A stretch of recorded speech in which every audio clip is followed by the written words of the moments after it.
Now, you may remember the story of Ben Smithson, a little boy from Ilkley who was born with cerebral palsy, who travelled to America for an operation to help him walk unaided. Yes, Calendar's cameras followed his family's emotional journey to the States for the life-changing procedure. And of course, we've been catching up with Ben's progress ever since he returned home to Yorkshire.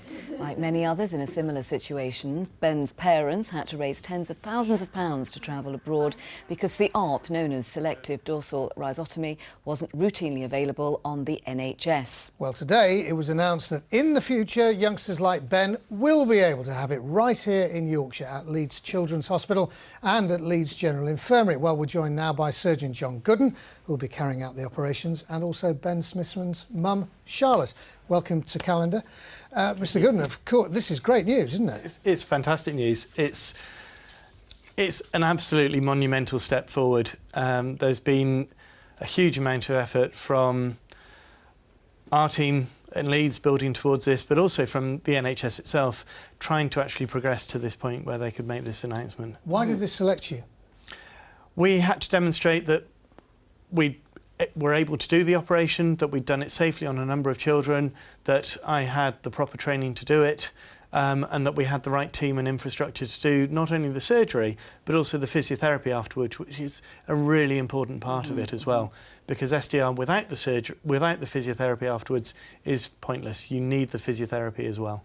Charlotte, Ben is doing amazingly well. It changed his life, didn't it, this operation? Not only his life, it changed us as a family completely, and he's just far more happier and settled in himself and just gaining confidence, really. And I mean, he's enjoying life to the full. I believe he's away at the moment on his first residential, isn't he? Yes, he's been in London for the last 4 days with school and having a great time, so it's just amazing. It would have saved you a lot of grief, travel and money, wouldn't it? It would have done, but I think that was all part and parcel, and back then, you know, there was very little known about it, and the fact that it's now available in Leeds is just amazing and just takes pressure off parents now. What does the operation actually entail? I mean, you carry out this operation. Yeah. What actually happens?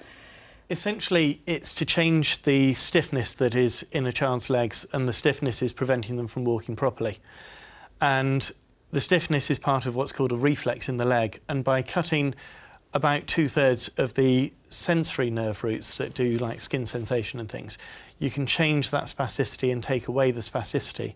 And then if you haven't got the stiffness that restricts a leg movement or that suddenly pulls it back when you try and move, then you can move much more freely and much more easily. I mean, you're just one of 5 centres, but yes. I mean, this is going to open it up to people all across the country, not just from our region, isn't it? Yes. Oh, absolutely. I mean, there are some people have been carrying on fundraising to have the surgery done while the NHS hadn't made any decision. Others have been saying, look, we can't even contemplate that. So this now makes it genuinely available to everyone, and that's what's so fantastic about it. Presumably, Charlotte, you know other families who have the same problems with their children. Absolutely. This means an awful lot to them, doesn't completely. I mean, to know you can have it done locally or, you know, in the UK and have your family support network around you is just phenomenal. And, you know, with the physio package, like you said, is really important to get the physio sorted as well. Because even now, 3.5 years on, Ben's still having physio and personal training. So are you ready for a moody teenager? Because isn't tomorrow a big day? Yeah, he's 13 tomorrow. I'm just hoping. I'm just hoping that he stays my lovely Ben. I'm sure he will. I'm sure he will. Well, it is wonderful news, fantastic, and we thank you both very much for joining us this evening to share it with us.